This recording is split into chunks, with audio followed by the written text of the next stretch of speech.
Compounds of nitrogen. Nitrogen compound में mainly हमने discuss किया oxides of nitrogen along HNO3। Nitric acid is one of the important compound of nitrogen in which we prepare nitric acid by 3 methods. One is reaction of NaNO3 with H2SO4. दूसरा method था Birkeland-Eyde method and third method was Ostwald method. इसके बाद हमने कुछ nitrogen की important reactions discuss की, the reaction of nitrogen with important metal. तो हमने जिंक और कॉपर के साथ रिएक्शंस डिस्कस की विद 2 डिफरेंट कंडीशन। पहले हमने डाइल्यूट HNO3 से रिएक्शन कराई और उसके बाद कॉन्सेंट्रेटेड HNO3 से। So can you tell me what was the product of copper with dilute HNO3? NO or N2? NO. Clear? What is the copper product of zinc with concentrated HNO3? Concentrated के case में चाहे आप copper लो या zinc लो, product क्या होगा? NO2. Then next topic. तो कल जो लेक्चर था that was all about nitrogen. Clear? Group 15 element के अंदर आपको मेनली नाइट्रोजन डिटेल में डिस्कस करना है और नाइट्रोजन के अलावा फॉस्फोरस। तो आज के लेक्चर में हमारा जो डिस्कशन होगा that is all about phosphorus. Write down. Next is phosphorus,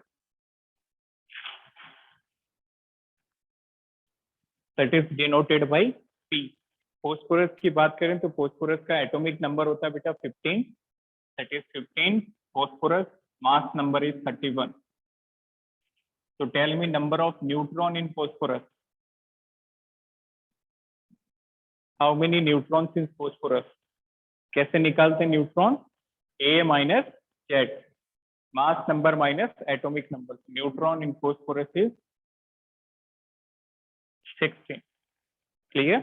अब बात करेंगे बेटा फॉस्फोरस किस तरह से एग्जिस्ट करता है, what are the different forms of phosphorus.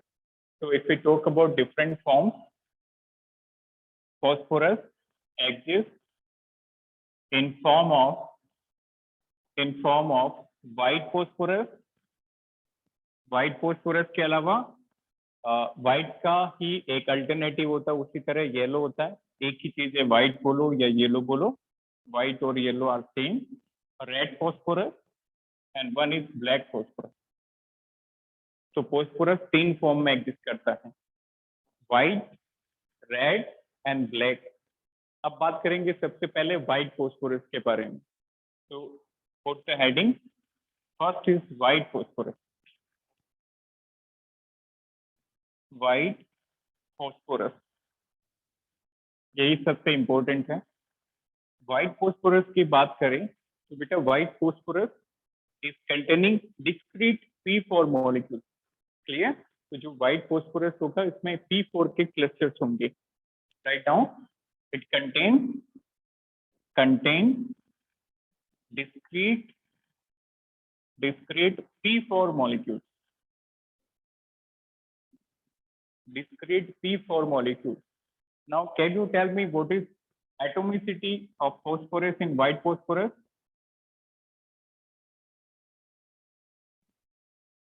What is meaning of atomicity? एक मॉलिक्यूल के अंदर कितने एटम्स हैं? कितने एटम्स हैं? 4। So atomicity of white phosphorus is 4। ये क्वेश्चन बहुत इंपॉर्टेंट है। क्लियर? तो एटोमिसिटी का मतलब होता है एक मॉलिक्यूल के अंदर कितने एटम। तो व्हाइट फॉस्फोरस P4 की फॉर्म में एग्जिस्ट करता है, तो एटोमिसिटी इज 4। नेक्स्ट, अब इसके स्ट्रक्चर पे जाएं तो the structure of white phosphorus is something bent structure like that. 4 phosphorus इस तरह से कनेक्टेड होंगे like that. This is the structure of white phosphorus. Rotate. अब यहाँ पे इस स्ट्रक्चर में क्या स्पेशलिटी है? PPP, ये जो बॉन्ड एंगल है बेटा that is 60 degree bond angle. Noted, यहाँ पे जो बॉन्ड एंगल है वो कितना है? 60 degree. But hybridization of each phosphorus is sp3। sp3 hybridize, sp3 hybridize, हर एक पे एक एक लोन पेयर है लाइक दैट। 3 सिग्मा बॉन्ड और एक लोन पेयर। सभी फॉस्फोरस का जो हाइब्रिडाइजेशन है वो sp3 है। तो बताओ इनके ऑर्बिटल जो है वो किस बॉन्ड एंगल में रहना पसंद करेंगे? What is the bond angle in sp3 hybridization? 109 degree 28 minute. Clear? तो क्या होता है यहाँ पे bond angle 109 degree 28 minute. This is the ideal bond angle in sp3. But इस केस में बात करें तो यहाँ पे जो फोस्फोरस का एंगल है that is 60 degree. In actual it is 60 degree. In actual 60 degree. इसका मतलब दो ऑर्बिटल को 109 पे रहना था, लाइक दैट 109 पे रहना था, बट ये अभी एक्चुअल कितने पे है? 60 डिग्री पे. तो क्या यहाँ पे रिपल्सन बढ़ेगा? ऑब्वियसली. ऑर्बिटल किसको रिप्रेजेंट करता है? पेयर ऑफ इलेक्ट्रॉन्स को. क्लियर? तो ये बॉन्ड एंगल कम होने के कारण यहाँ पे एक स्ट्रेन डेवलप होगा, रिपल्सन डेवलप होगा, and that is known as angle strain. Got it? So it is highly strained molecule. Highly strained molecule. यदि यहाँ पे आपको एंगल स्ट्रेन पूछा जाए, कितने एंगल का स्ट्रेन आया, कितने एंगल जो है वो डिक्रीज हुआ, तो आंसर क्या हो जाएगा? 109 माइनस 60. तो ऑलमोस्ट 50 डिग्री का स्ट्रेन है. Okay, there is strain of 49 degree. So it is highly strained molecule and having an angle strain of 49. Ideal 109 degree होना चाहिए था, बट एक्चुअल में 60 डिग्री है. तो कितने की कमी आ गई? 49 डिग्री की. फाइन. नेक्स्ट, अब ये हाईली स्ट्रेन है तो ऑब्वियसली हाईली अनस्टेबल होगा. हाईली अनस्टेबल, और you can say it is the least stable among all the form. जितनी भी फॉस्फोरस की फॉर्म है सब में से ये लीस्ट स्टेबल है. नेक्स्ट, तो कैन यू टेल मी, यदि अनस्टेबल होगा तो इट इज हाईली रिएक्टिव और less reactive? Highly reactive. Clear? Unstable का मतलब वो अपनी फॉर्म में एग्जिस्ट नहीं करेगा, तो वो जल्दी से रिएक्ट करके कोई और फॉर्म एक्वायर कर लेगा. तो it is highly reactive. Highly reactive. Note it down.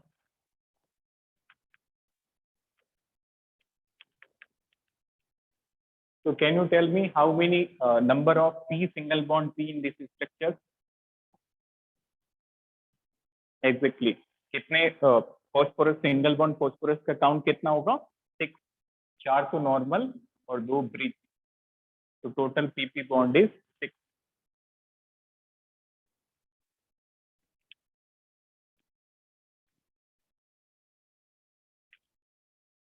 So that is all about white phosphorus. तो white phosphorus में बस यही याद रखना है कि इसका एटोमिसिटी 4 होता है और ये काफी अनस्टेबल होता है, और इसका रीजन पूछा जाता है because of angle strain of 50 degree.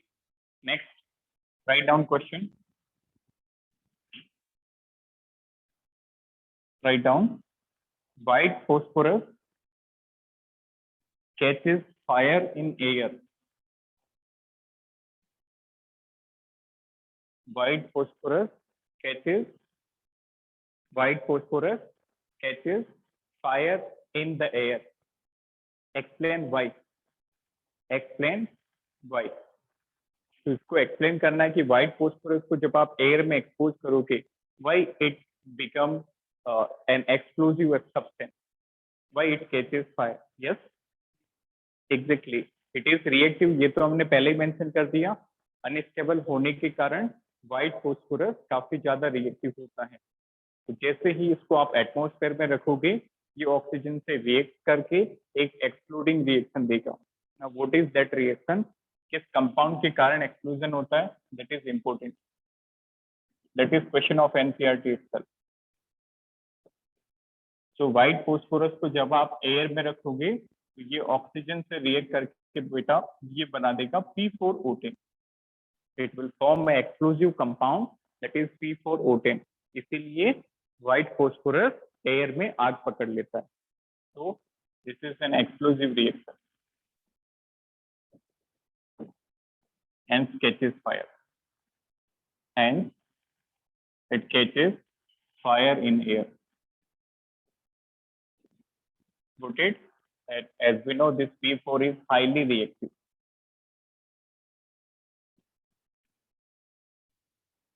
It is highly reactive. तो इसको कैसे एक्सप्लेन करेंगे?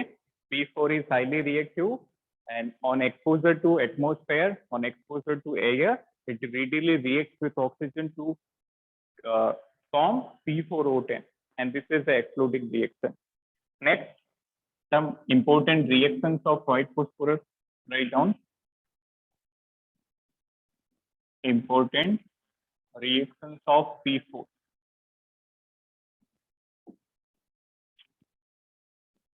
Important reactions of P4.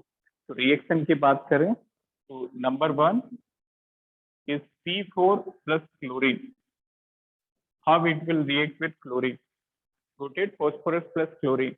Number two is very important reaction, that is a reaction with base, reaction with alkali. This is very important. Reaction with alkali. Rotate. Alkali में हमेशा याद रखना बेटा, direct question पूछा जाता है. What happens when you expose P4 to alkali? It disproportionate. Clear? In presence of alkali, it will show a disproportionation reaction.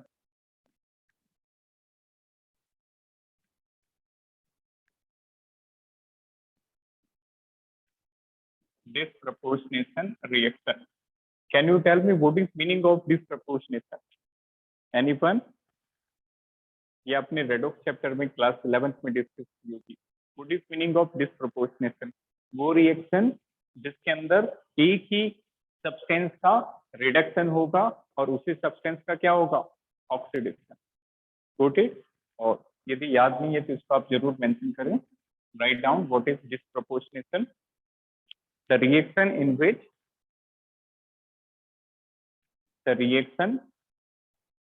which same element or compound, the reaction in which same element or compound undergoes reduction as well as oxidation. लिखा सभी ने? तो वो reaction जिसमें एक ही substance का reduction भी होगा और ऑक्सीडेशन भी. So can we tell all redox are disproportionation? All redox reaction are disproportionation. Is it correct? Redox में भी रिडक्शन ऑक्सीडेशन होता है. ध्यान से सोचो. नहीं होगा? Exactly. This is wrong. Clear?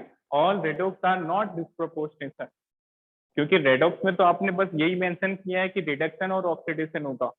It does not implies कि सेम ही सब्सटेंस का रिडक्शन और ऑक्सीडेशन होगा. Got it? If you say all disproportionation are redox, it is correct. Clear? क्योंकि डिस्प्रोपोर्शनेशन में सेम का ही ऑक्सीडेशन रिडक्शन होगा, बट होगा तो सही. फाइन. तो इसको भी आप नोट करके लिख सकते हो. All redox are not disproportionation. All redox reactions are not disproportionation, but vice versa is true. But vice versa is true. Means all disproportionations are redox. चलिए, तो अब इसकी रिएक्शन पे आते हैं. इसका मतलब रिएक्शन विथ एल्कली में डिस्प्रोपोर्शनेशन होगा. तो P4 की रिएक्शन हम कराएंगे NaOH के साथ. This is alkali. Number 3, the reaction of white phosphorus with magnesium. And number 4 is in note. चलिए, तो सबसे पहले फॉस्फोरस की रिएक्शन हम कराते हैं क्लोरीन के साथ. तो can you tell me what was the most common valency of group 15 plus 3m? Very good. Plus 3m plus 5. और क्लोराइड में क्लोराइड पे चार्ज क्या होता है? Cl-1. तो बताओ क्या कंपाउंड बनेंगे? P plus C minus 1 is PCl3. P plus 5 minus 1 is PCl5. तो दोनों क्लोराइड बन सकती हैं depending on the condition. So this phosphorus will react to form either PCl3 or either PCl5. Clear? So white phosphorus on reaction will give you phosphorus 3 chloride or phosphorus 5 chloride. Next, C4 plus NaOH. It will go disproportionation to form PHC plus NaH2 PO2 plus water. This is very, very important reaction. This is most important reaction of white phosphorus. Clear? C4 plus NaOH will give you PH3 plus NaH2PO2 plus water. Then अब हमने इसको पहले से mention किया था कि ये disproportionation होगी. Now can you justify which is the element undergoing reduction as well as oxidation? Check करो यहाँ पे फॉस्फोरस का ऑक्सीडेशन नंबर कितना, एलिमेंट में कितना होता है 0. ठीक है, पीएच3 में बताओ एग्जैक्टली फॉस्फोरस -3. Very good, -3. ये वाला क्वेश्चन बेटा जेई का क्वेश्चन है, इसमें बताओ फॉस्फोरस का कितना आ रहा है. वेरी सिंपल, फॉस्फोरस का एक्स एज्यूम कर लो और फिर सभी को 0 कर दो. बताओ क्या आ रहा है. What is the oxidation state of phosphorus in NaH2PO2? Anyone? थोड़ा पेन चलाओ. +3. +3 इज इनकरेक्ट. फिर से चेक करो बेटा. 1 +1 इज करेक्ट. क्लियर? +1 ठीक है. देखो कैसे करेंगे. x मान लो 1 सोडियम का 1 into +1, 2 into +1, 1 into x,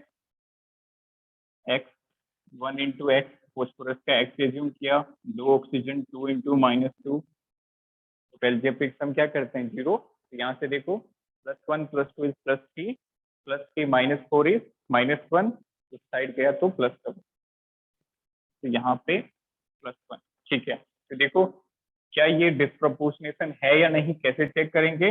phosphorus 0 से -3 जा रहा है, इसको क्या कहते हैं reduction. Clear? Negative oxidation state बढ़ रही है, मतलब इलेक्ट्रॉन गेन कर रहा है. That means in this reaction phosphorus is undergoing reduction. इसी तरह से 0 से +1 बताओ इसको क्या कहेंगे. Very good, oxidation. मतलब इलेक्ट्रॉन लूज कर रहा है, दैट इज ऑक्सीडेशन. इसका मतलब फॉस्फोरस का ही रिडक्शन हुआ और फॉस्फोरस का ही ऑक्सीडेशन हुआ. That means this is a disproportionation reaction. तो ये आपको हो सकता है नीट के अंदर आपको रिएक्शन बेसिस पे पूछा जा सकता है. Otherwise one can simply ask you what happen when phosphorus is allowed to react with alkali. So it undergoes disproportionation. Clear? And you be suggested to ask the product of this reaction. So what is the product? CH3 plus NaH2PO2. और even जे level पे आपको इसके oxidation number तक पूछे जा सकते हैं. Clear? चलिए next, magnesium plus phosphorus. Magnesium, चलो मैग्नीशियम पे चार्ज क्या होता है बेटा +2, फॉस्फोरस पे -3. तो क्या कंपाउंड बनेगा.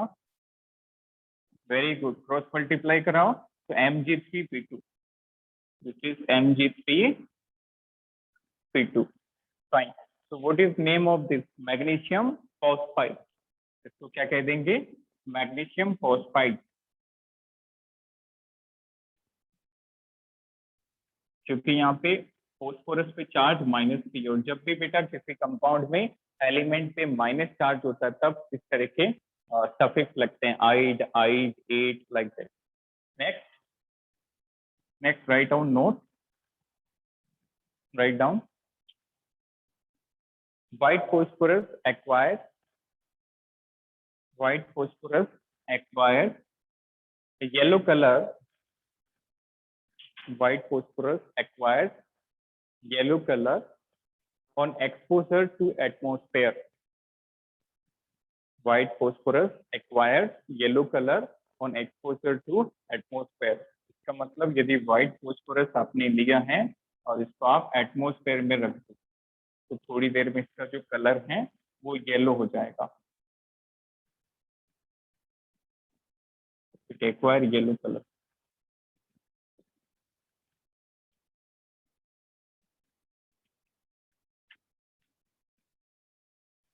Next is red phosphorus.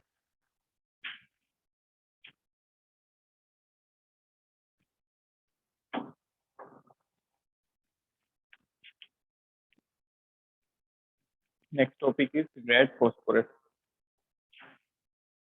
चलिए, तो रेड फॉस्फोरस क्या होता है उसको देखिए।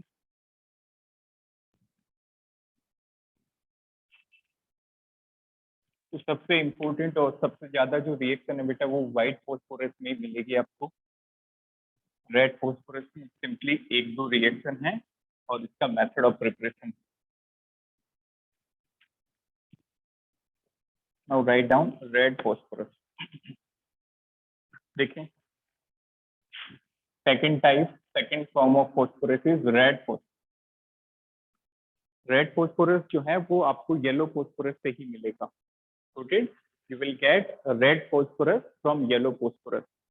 और जो टेम्परेचर जिस पे एक एलोट्रॉप दूसरे एलोट्रॉप में कन्वर्ट होता है, that temperature is known as transition temperature. Clear? This is most important point from this topic.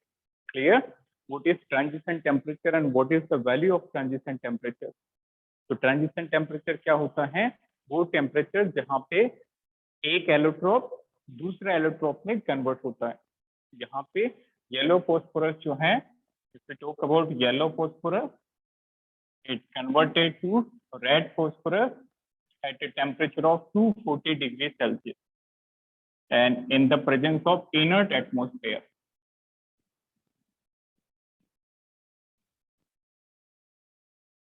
That is given in NCERT और ये I think एक दो बार पूछा जा चुका है।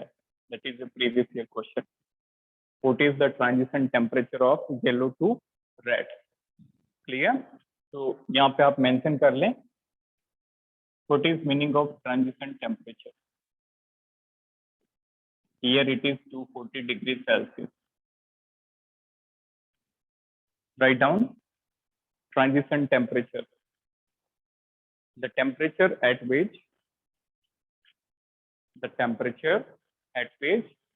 one allotrope gets converted to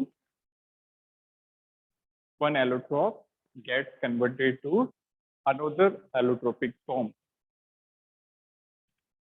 The temperature at which one allotrope gets converted to another allotropic form. So आपको यहाँ पे एक वैल्यू याद रखनी है और उसके बाद सल्फर के केस में एक वैल्यू और आएगी। तो ओवरऑल पी ब्लॉक में आपको दो ट्रांजिशन टेम्परेचर याद रखनी है। येलो फॉस्फोरस से रेड बनाने का transition 240 degree centigrade. Now if we talk about structure of red phosphorus, इसका जो स्ट्रक्चर होता है बेटा that is polymeric structure. polymeric structure. It is having polymeric structure. अब ध्यान से समझना कैसे बनाएंगे पॉलीमर। आप यहाँ पे बेटा व्हाइट फॉस्फोरस बना दो। See, this is white phosphorus. Clear? अभी हमने बीच वाले बॉन्ड नहीं बनाए, just simply draw the outer bond. This is sequence of white phosphorus. White phosphorus में कौन से बॉन्ड होते थे? बीच में दो ब्रिज बॉन्ड होते हैं। Clear?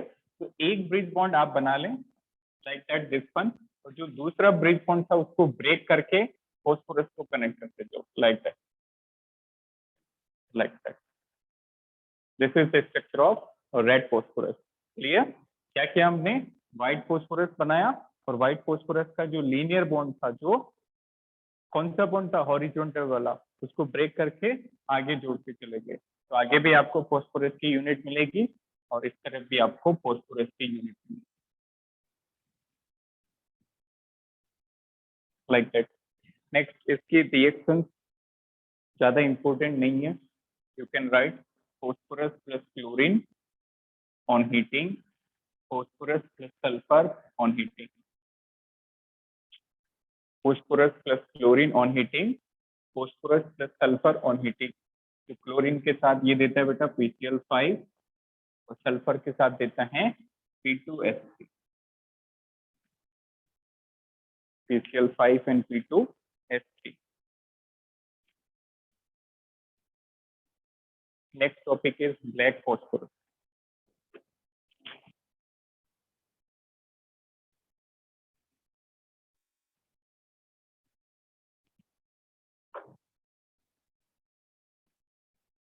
Next is black phosphorus. तो ब्लैक फॉस्फोरस भी बिल्कुल ऐसा ही है, बट ब्लैक फॉस्फोरस का जो स्ट्रक्चर होगा that is similar to graphite structure. ठीक है, number 3 write down black phosphorus.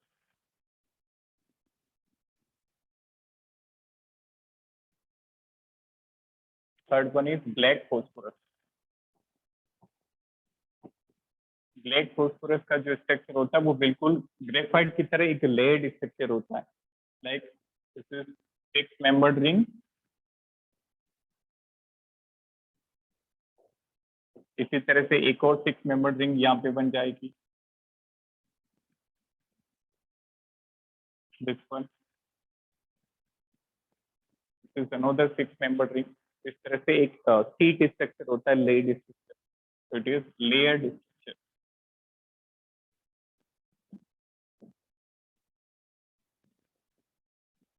इसकी रिएक्टिविटी की बात करें तो इट इज हाईली स्टेबल, काफी स्टेबल होता है।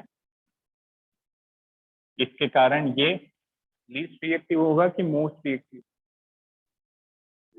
Exactly, highly stable mean least reactive.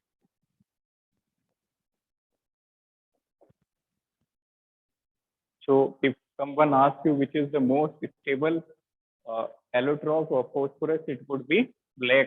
And one can ask you the least stable. Least stable is white phosphorus. Then next, now we are going to discuss oxides of phosphorus. Oxides of phosphorus. This is important. Oxides of phosphorus.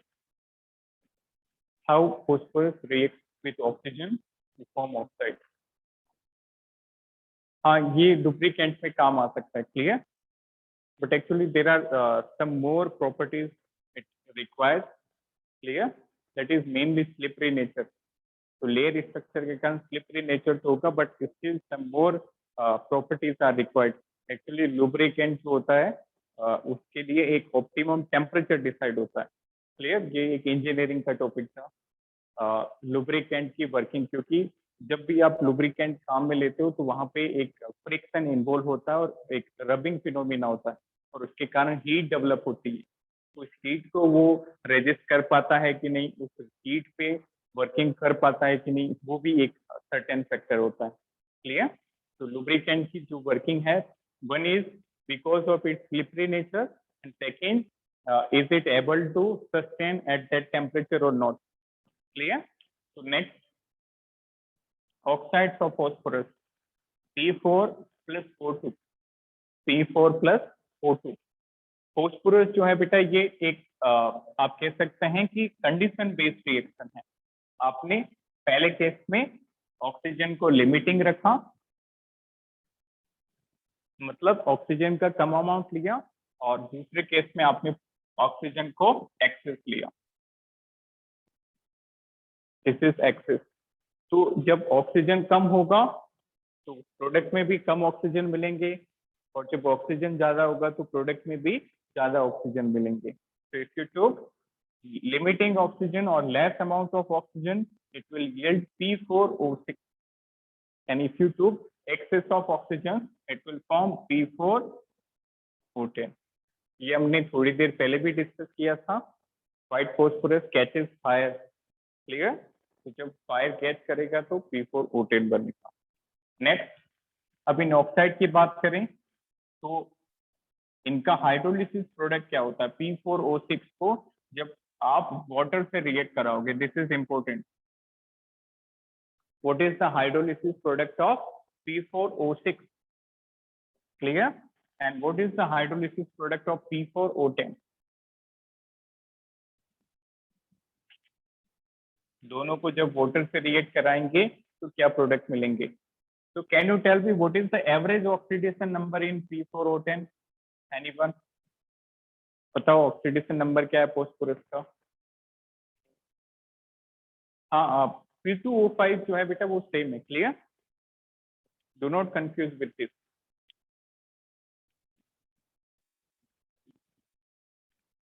+3 12 सभी के +3 12/4 +3 is correct. Clear. तो इसका जो compound बनेगा, very good, +3 is correct. इसका जो compound बनेगा, इसमें लॉजिक याद रखना बेटा, इस कंपाउंड में वही ऑक्सीडेशन स्टेट होगा जो ऑक्साइड में है। देन यहाँ पे बनेगा H3PO3 और यहाँ पे बनेगा H3PO4।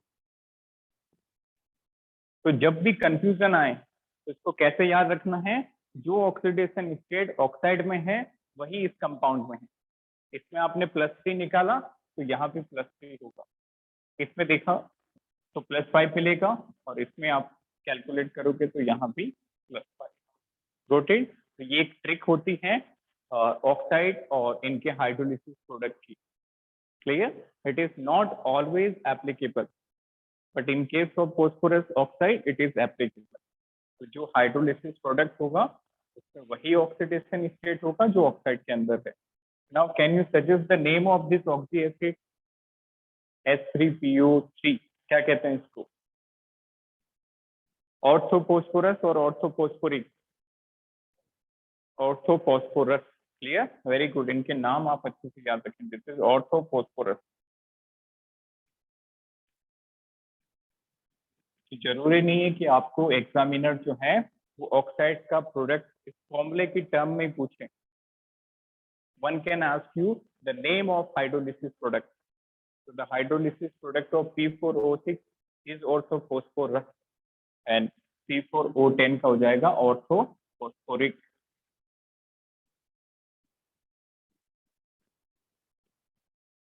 फाइन।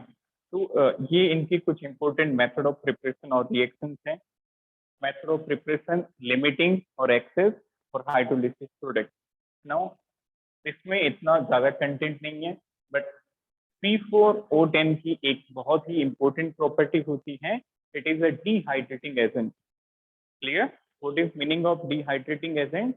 इसको किसी भी कंपाउंड में डालोगे तो वहां से क्या अलग कर देगा? Water molecule. Noted. so it is one of the important dehydrating agent. P4O10 is an dehydrating agent. It is one of the important property of P4O10. जैसे फॉर एग्जाम्पल आप इसको H2SO4 से रिएक्ट कराते हो, HNO3 से react कराते हो, तो क्या प्रोडक्ट बनेगा? P4O10। देखें क्या लॉजिक होता है, देखें बिल्कुल सिंपल है। वन मोर रिएक्शन, नीचे की तरफ कुछ और रिएक्शन में लिखता हूँ डिहाइड्रेशन की। CH3CONH2 amide P4O10 and last one is HClO4 plus P4O10। तो इनको रटना नहीं है, बिल्कुल आसानी से आप खुद से प्रोडक्ट लिख सकते हैं। देखो कैसे करेंगे। ठीक, H2SO4 जो है इसमें से सिंपली H2O अलग कर दो। क्लियर। तो क्या बनेगा? देखो दोनों हाइड्रोजन गए, 4 ऑक्सीजन में से 1 ऑक्सीजन जाएगा। How much oxygen? 3। तो क्या बन गया? SO3। Very good, it is SO3। आया समझ में? अब देखो अगला वाला जो मॉलिक्यूल है HNO3, क्या यहाँ से आप H2O अलग कर पा रहे हो? 2 हाइड्रोजन नहीं है, इसका मतलब 2 हाइड्रोजन के लिए हमें कितने मॉलिक्यूल लेने पड़ेंगे? 2। बेटा मैं NO नहीं होगा, 2 हाइड्रोजन कैसे रिमूव करोगे? उसमें तो 2 हाइड्रोजन नहीं थे, तो हमने क्या किया? 2 मॉलिक्यूल ले ली। अब रिमूव करो वाटर, तो देखो 2 नाइट्रोजन हो जाएंगे, N2O5। Very good, N2O5। Clear. इसी तरह से ये अमाइन है, ध्यान से समझना। ये रिएक्शन ऑर्गेनिक केमिस्ट्री में भी आपको मिलेगी। यहाँ से ये जो वाटर मॉलिक्यूल है इसको अलग कर दो। क्लियर। तो क्या बन गया ये? CH3CN। What this become? CH3CN। Last reaction ये आप खुद से ट्राई करो।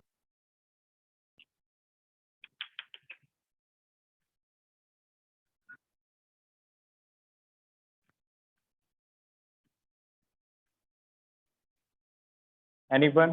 बिल्कुल सिंपल है, जैसे हमने HNO3 का किया था, Cl2O5 O6 7 3 no O7 is correct. Clear?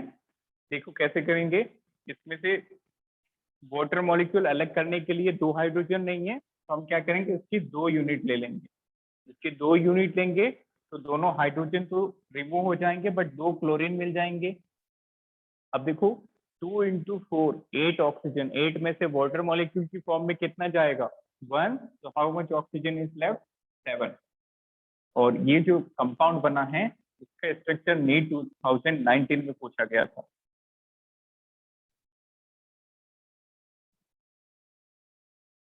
That was asked in NEET 2019। बनाओ इसका स्ट्रक्चर Cl2O7, ट्राई करो।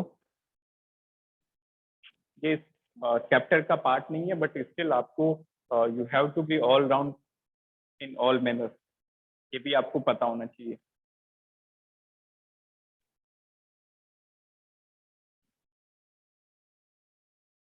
Try this.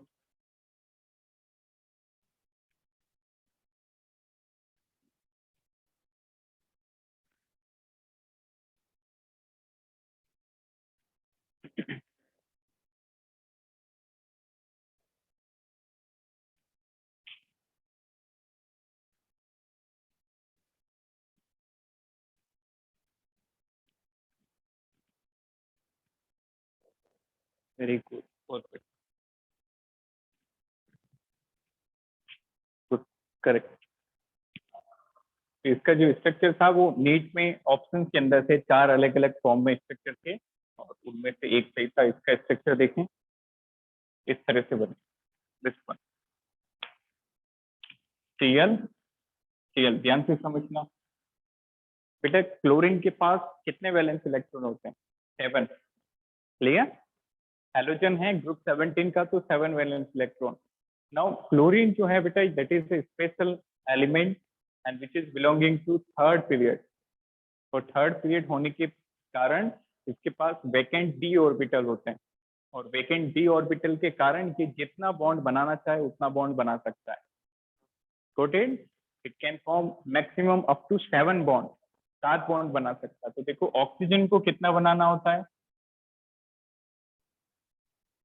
ये तो सबको क्लियर है। ऑक्सीजन के पास 6 इलेक्ट्रॉन है, 2 की रिक्वायरमेंट है, तो डबल बॉन्ड बनाएगा,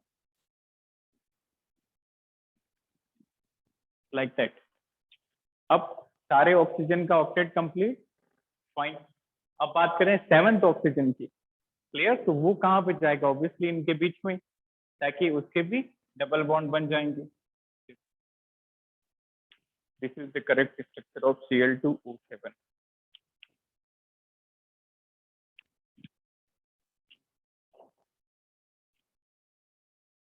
नेक्स्ट, ये फॉस्फोरस के ऑक्साइड थी।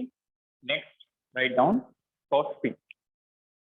Second important compound of phosphorus is phosphorus.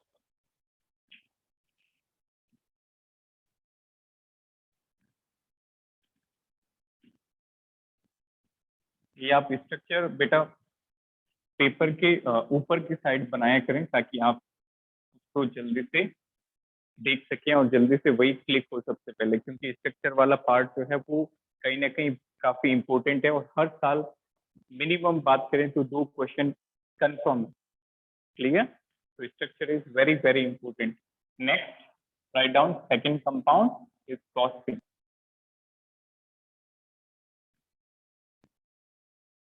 Phosphine is pH3। This is phosphine. इसको बनाने के मेथड ऑफ प्रिपरेशन नंबर 1, ये हमने पहले भी डिस्कस किए। Can you suggest any method to prepare phosphine, anyone? एक तो हमने स्टार्टिंग में जब ग्रुप 15 की हाइड्राइड डिस्कस की थी, याद है? ग्रुप 15 की हाइड्राइड हमने जब डिस्कस की, तो वहां पे हमने सबकी हाइड्राइड बनाई थी, NH3, PH3, ASH3, याद है? नाइट्राइड, फोस्फाइड, आर्सेनाइड का हाइड्रोलिसिस करके।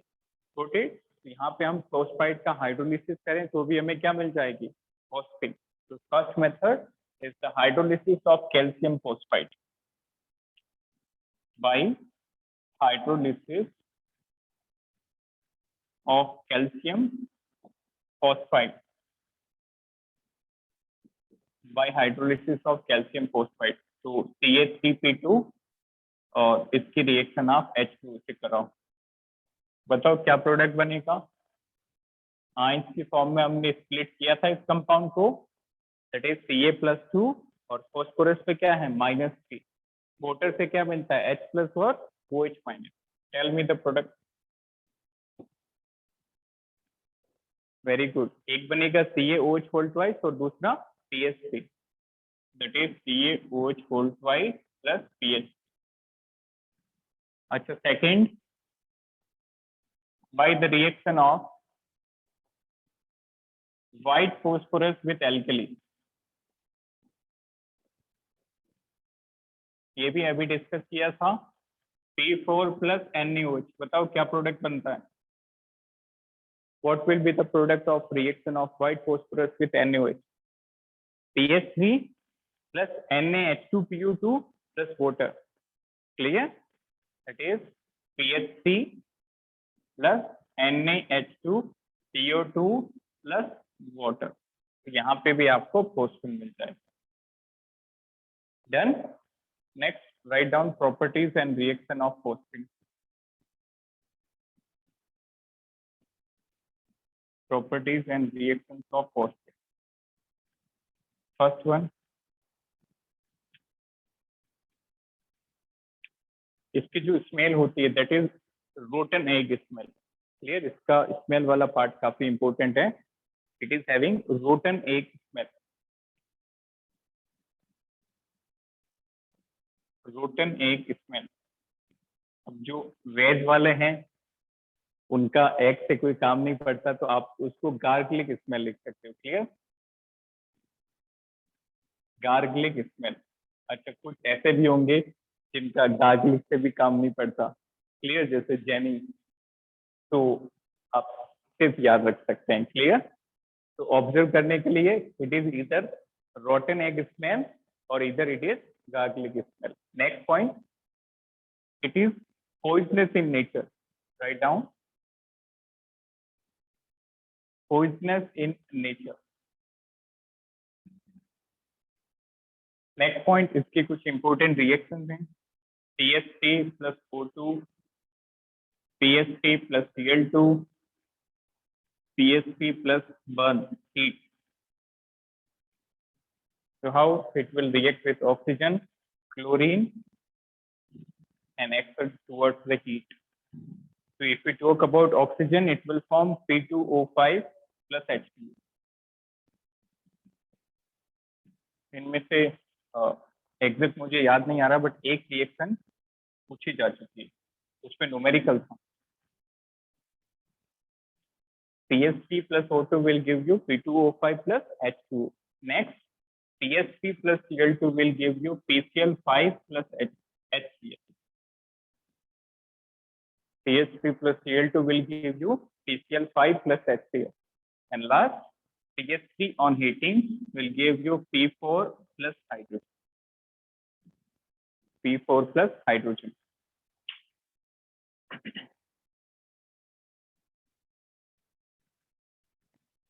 Fine. Take a screenshot. अब कुछ डाउट्स थे स्टूडेंट के, so I am going to cover those doubts.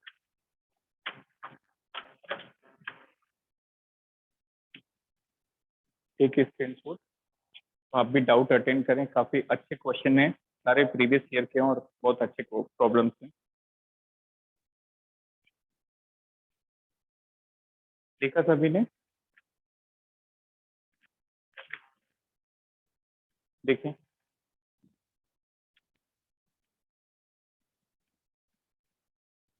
तो ये जो डाउट है बेटा, इनमें से कुछ डाउट जो हैं वो फर्दर चैप्टर के हैं। हालांकि आपको एल्काइल हैलाइड में मिले होंगे, but these are connected to next chapter. Clear?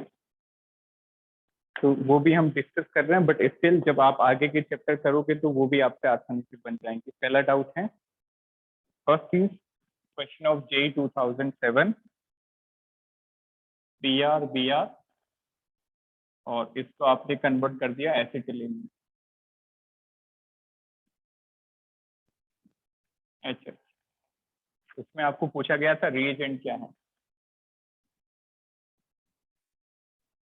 ध्यान से समझने, बहुत आसान क्वेश्चन और बहुत इंपॉर्टेंट है ये। रिएजेंट आप नोटबुक में लिखते चले। ठीक, आपने क्या किया यहाँ पे, इसका पूरा फुल फॉर्म बनाओ।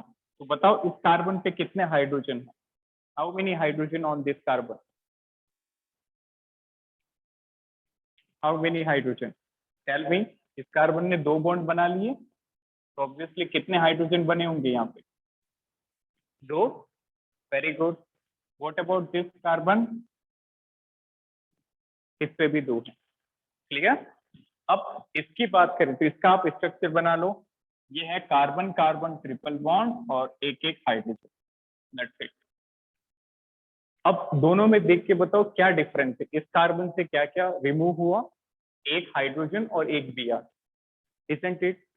और इस कार्बन से भी एक हाइड्रोजन और एक Br रिमूव हुआ, गॉट इट। इसका मतलब ओवरऑल हमें HBr अलग करने, कितने HBr, 2 HBr। ठीक है, तो हमने इसको ऐसे बना लिया, 2 कार्बन, दोनों पे 2 हाइड्रोजन और एक एक Br। तो बेटा एलिमिनेशन कराने के लिए हम यहाँ पे क्या डालते हैं, एल्कोहलिक KOH, याद होगा सभी को। To proceed out elimination we add alcoholic KOH। तो देखो एल्कोहलिक KOH डालने पे एक Br और एक H अलग हो जाएगा, एक Br एक H अलग हो जाएगा, तो क्या बन गया, CH Br। अच्छा, एलिमिनेशन से सिंगल का क्या हो जाता है, double bond, isn't it? Single bond converts to double bond after elimination. Now, अब दूसरी बार जब आप एलिमिनेशन कराओगे तो बेटा इस डबल बॉन्ड के कारण आपको और स्ट्रॉन्ग बेस की रिक्वायरमेंट होगी। एलिमिनेशन ऑल्सो स्ट्रॉन्ग बेस ही करता है, but this KOH is not strong enough to carry it out further elimination. So you have to use soda lime, that is NaNH2, soda amide. This is more strong base. This is more basic than this alcoholic KOH. तो अगली बार का जो elimination है वो आपको NaNH2 से कराना होगा। क्लियर। अब NaNH2 डालते एक बार और HBr अलग कर दो, you will get the product. So answer is A triple bond CH. That's it. तो आंसर में reagent पूछे थे क्वेश्चन के अंदर, तो reagent is alcoholic KOH followed by NaNH. Clear. Remember, दोनों केसेस में आप KOH काम में नहीं ले सकते, उसका आंसर क्या होगा, आपको दूसरी बार एलिमिनेशन में और स्ट्रॉन्ग बेस रिक्वायर्ड होगा। तो answer is NaNH।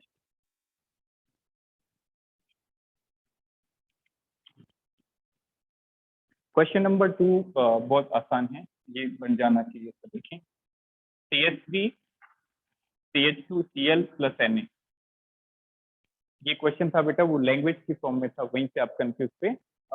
Ethyl chloride on reaction with sodium, ये स्टेटमेंट था, ethyl chloride on reaction with sodium, what will be the product, coated. तो इथाइल क्लोराइड क्या देगा, CH3 CH2 Cl + Na। बताओ क्या कहते हैं इस रिएक्शन को, what is the name of this reaction, alkyl halide with sodium, this is वुड रिएक्शन। क्लियर। वुड रिएक्शन में क्या होती है, coupling, two alkyl halide NaCl का मॉलिक्यूल यूनिट अलग करके एक बड़ा यूनिट बना देगी।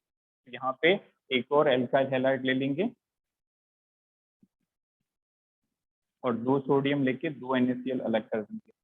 तो आंसर उसमें आई थिंक N ब्यूटेन एक ऑप्शन था, that is correct answer, CH3 CH2 CH2 CH3। तो एक बड़ा एल्काइल हैलाइड बन जाएगा, 2 NaCl की यूनिट अलग होगी, like that, note it. Third question अब बन जाएगा, CH3 CH2 CH Cl2 NaNH। Fine, ये दोनों क्लियर हैं, any doubt up to this, fine. तीसरा देखो CH3 CH2 CHCl2 NNH2। अब देखो याद हो गया होगा NNH2 क्या होता है बेटा, स्ट्रॉन्ग बेस, और ये क्या कराता है, एलिमिनेशन। क्लियर? तो इसमें 2 बार एलिमिनेशन हो जाएगा, जितनी पॉसिबिलिटी है उतनी बार एलिमिनेशन करा दो। इसको आप ओपन करके बना लो कि यहाँ पे 2 क्लोरीन है और 2 हाइड्रोजन है ऐसे। तो पहली बार एलिमिनेशन कराओगे, एक Cl एक H, क्या बना, CH3 CH double bond H और Cl, लाइक दैट, सिंगल का डबल। और यहाँ पे हमने क्या अलग कर दिया, HCl कोटेड। एक बार और एलिमिनेशन कराओ NNH2 के साथ, क्या होगा, फिर से Cl फिर से H, तो इस बार डबल की जगह क्या आ जाएगा, ट्रिपल। क्लियर? तो इसका आंसर हो जाएगा प्रोपाइन, दिस वन।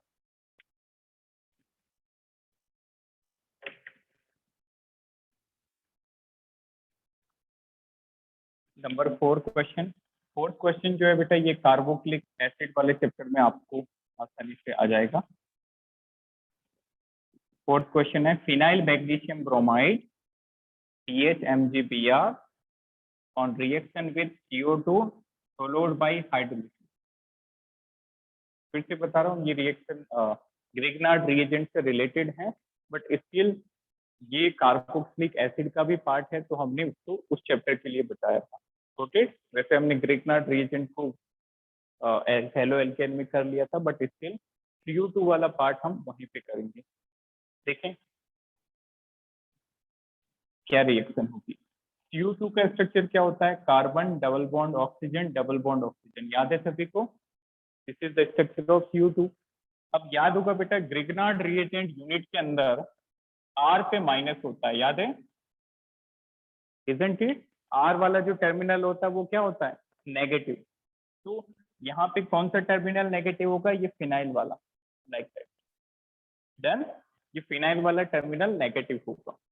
अब इसकी पोलरिटी सजेस्ट करो, कार्बन लेस इलेक्ट्रोनेगेटिव है तो कार्बन पे प्लस, ऑक्सीजन पे माइनस, इजंट इट? ऑक्सीजन की इलेक्ट्रोनेगेटिविटी ज्यादा तो ऑक्सीजन पे माइनस होगा। अब क्या आप सजेस्ट कर सकते हो कि ये जो फिनाइल वाला माइनस है ये किस टर्मिनल पर अटैक करेगा, कार्बन या ऑक्सीजन? कार्बन पे, ऑपोजिट चार्ज। क्लियर? ये नेगेटिव है तो ये कार्बन पे जाके अटैक करेगा और ऑक्सीजन को शिफ्ट कर देगा एक डबल बॉन्ड। तो देखो आगे क्या बनेगा, this one,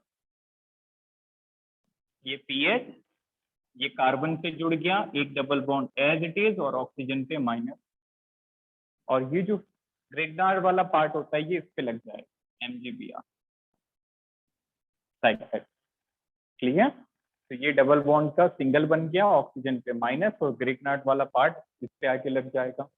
now last step, आपने हाइड्रोलिसिस किया है, मतलब वाटर से रिएक्शन। और ये मैंने आपको पहले भी बताया था कि जब भी इस कंडीशन में आए तो OH लगा देना है, isn't it?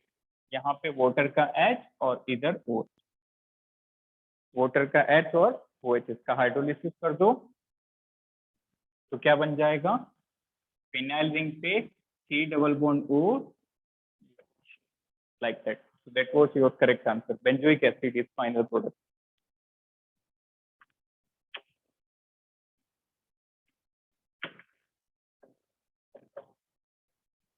Take a screenshot. I think इसके अलावा एक और डाउट था, वो नेक्स्ट क्लास में करें। Take a screenshot. Fine. Thank you. Have a nice